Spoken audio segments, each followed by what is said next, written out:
درنو لیدونکو په وردګ ولایت کې د سپیشل فورس یا د بهرنیو ځانګړو روزل شوو ځواکونو د ناسم ماموریت په اړوند د افغانستان د ملي امنیت د شورا د پریکړې او د ولس د غبرګون په هکله غواړو په خپله د وردګ ولایت د والي عبدالمجید خوږیاني صاحب خبرې واورو چې موږ سره د ټلیفون د لارې نن ملګری دی. خوږیاني صاحب تاسو ته سلام وړاندې کوم. پوښتنه هم ورسره کومه چې د بهرنیو ځواکونو د بد چلند په اړوند باندې اصلا راپور چا ترتیب کړی دی او څومره دقیق دی ستاسې په نظر؟ السلام علیکم. پوښتنه دا وه چې دغه د ځانګړو ځواکونو په اړه په وردګ ولایت کې چې دوی د ولس سره بد چلند کړی دی، دا راپور تاسو ته چا چمتو کړی دی او څومره دقیق دی؟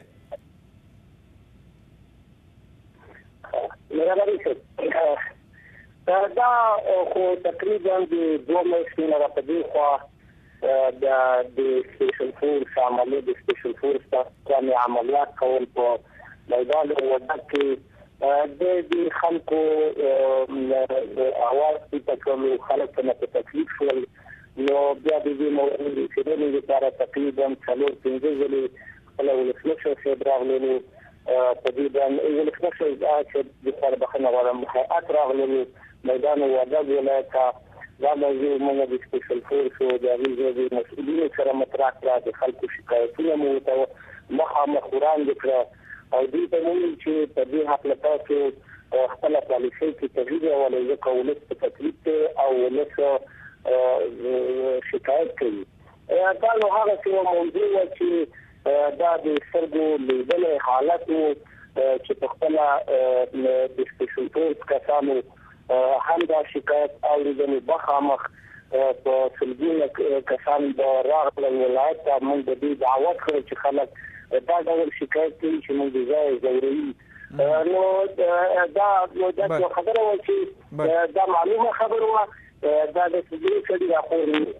بله، که چېرته والي صاحب د ضرورت د مخې نه راشو چې څومره دوی ته ضرورت شته په وردګ ولایت کې، تاسو دا ډول بهرنیو ځواکونو ته چې په کشفي او تروریستي حملو په د منځه وړلو کې به ډېر مهارت لري، څومره اړتیا لرئ او د وتلو وروسته یې افغان قوتونه په دې برخه کې څومره روزل شوي او مسؤلیت اخیستو ته چمتو دي؟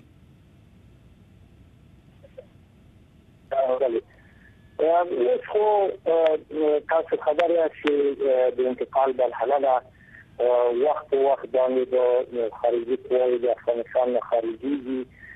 په دې مرحله کې د افغانستان ملي اردو او پولیس او امنیت ملي تیاري نیسي او د انتقال پروسې ته تر څو خپله وړتیا پورته بوځي او ځانونه مستقیما مسؤول ګڼي. زه امیدوار یم په کومو پلانونو باندې چې زموږ امنیتي ارګانونه کار کوي د خدای په مرسته او د ولس په همکارۍ به انشاءالله تر ډېره حده پورې خپله وظیفه سرته ورسوي. بله، د میدان وردګ والي عبدالمجید خوږیاني صاحب کور رمضان چې زموږ بلنه منلې وه په دې مصروفه وخت کې او زموږ پروګرام ته راغلی. کور رمضان.